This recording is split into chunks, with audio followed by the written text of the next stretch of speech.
அஷ்டகந்தம் வந்து கலவை நம்ம ரெடி பண்ணிக்கிட்டு இருக்கோம். இங்க அடியில இருக்கிறதெல்லாம் பார்த்தீங்கன்னு சொன்னா, இதெல்லாம் சிகப்பு சந்தனம், கஸ்தூரி கோராச்சன சுக்கு, பச்சை கற்பூரம் இதெல்லாம் வந்து முதல்ல கலந்தாச்சு. முக்கியமான அரிதான மூலப்பொருட்கள் பார்த்தீங்கன்னா, தேவதாரு. இந்த மேல தெரியறதெல்லாம் தேவதாரு மரத்தினுடைய துகள் பொடி தான். அதுக்கு நடுவில் கருப்பா உள்ள இருக்கு பார்த்தீங்களா, இது வந்து கருப்பு அயில். அகில் மரத்துடைய அந்த கருப்பு அயில் பொடி. இந்த ரெண்டும் தான் இந்த அஷ்டகந்தத்துல மிகவும் சக்தி வாய்ந்த பொருள். சிவ வழிபாட்டுல வந்து அகில் இல்லாத வழிபாடே கிடையாது. சிவ வழிபாடே கிடையாது.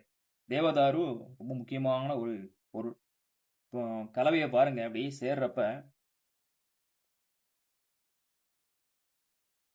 ஒண்ணுக்கு ஒண்ணு கலந்து கடைசி எல்லாமே ஒரே நிறமா மாறி கலந்த பிறகு இதை வந்து மந்திரம், வசீகர மந்திரம், அகத்தியர் அருளிய வசீகர மந்திரம், அப்புறம் கணபதி வசீகர மந்திரம், இந்த ரெண்டையும் நம்ம வந்து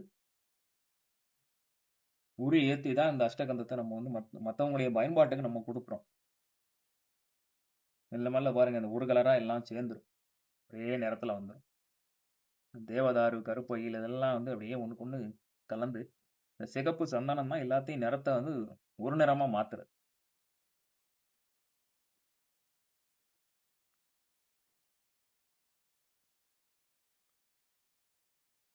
ஓம் ரீங் வசி வசி சகலமும் வசி வசி சகலரும் வசி வசி. ஓம் ரீங் வசி வசி சகலரும் வசி வசி சகலமும் வசி. ஓம் ரீங் வசி வசி சகலமும் வசி வசி சகலரும் வசி வசி.